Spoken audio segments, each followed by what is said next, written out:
Bonjour, bienvenue dans la nouvelle pastille de l'été de Sphère Humaine. Alors pour aujourd'hui, j'ai eu envie de me pencher sur cette question: doit-on pardonner? Une partie des personnes qui arrivent en séance d'accompagnement, en séance de thérapie, ont vécu des événements plus ou moins traumatisants, je vais dire, donc plus ou moins difficiles. Et pour certaines d'entre elles, elles ont entendu leur entourage, leurs amis et parfois des thérapeutes précédents leur dire: écoutez, maintenant, ou écoute, maintenant, il est peut-être temps que tu pardonnes. Mais pardonner, ça veut dire quoi? Et y a-t-il une obligation à pardonner? Après tout, quand vous avez vécu une expérience douloureuse, une expérience souffrante, là je vais prendre une expérience que nous avons vécue dans notre enfance. Bon, en général, c'est dû soit à notre père, soit à notre mère, et parfois à des circonstances d'autres personnes familiales, d'autres personnes de notre entourage familial, excusez-moi. Et le pardon, c'est pas si facile que ça. C'est pas bon. Je vais faire un effort et dans ma grande mansuétude, je vais décider de pardonner à cette personne. C'est pas du tout ça, c'est pas quelque chose qui est mental, c'est quelque chose d'abord qui vient profondément de votre cœur, le pardon, et il n'y a aucune obligation à pardonner. Simplement, pardonner, c'est avant toute chose un chemin, un cheminement.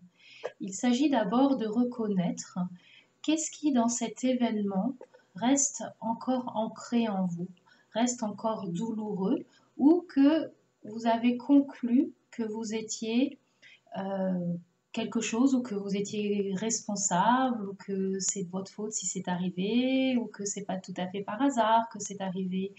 Donc il faut déjà dans un premier temps remettre les choses à plat. Comment s'est passé cet événement?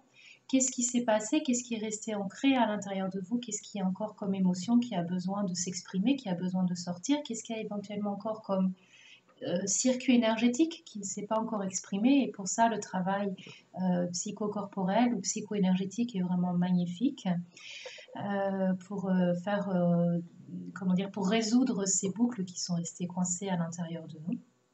Et puis, une fois que vous avez fait tout ce travail de mise à plat, de mise à jour, et que vous sentez qu'à l'intérieur de vous, il y a des étapes qui sont franchies, des compréhensions différentes qui se sont faites, une manière de ressentir, de percevoir, de regarder l'événement qui a été difficile et douloureux pour vous. Et maintenant, c'est plus facile, vous pouvez le regarder autrement, les blessures sont en train de se refermer, voire sont refermées. Alors, vous pouvez peut-être envisager le pardon.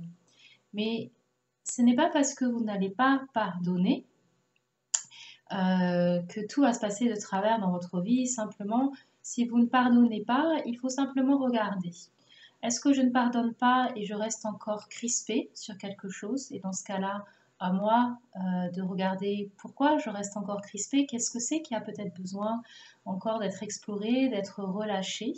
Ou est-ce que je suis totalement tranquille et que je fais ce choix de ne pas pardonner à la personne et que j'accepte aussi les conséquences relationnelles éventuelles, ou les conséquences pour moi, ou les conséquences dans mon énergie du fait que je ne souhaite pas pardonner.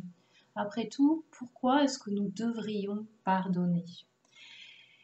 Voilà, donc c'est un sujet peut-être un tout petit peu lourd pour cette pastille de l'été, et puis il y aurait d'autres choses à dire, mais je voulais déjà libérer cette possibilité de l'obligation à pardonner. Voilà, alors si vous avez envie de partager votre expérience ou de commenter, n'hésitez pas en dessous de cette vidéo. Et puis, je vous remercie infiniment de votre écoute et je vous retrouve la semaine prochaine pour la dernière pastille de l'été de Sphère Humaine. Je vous embrasse.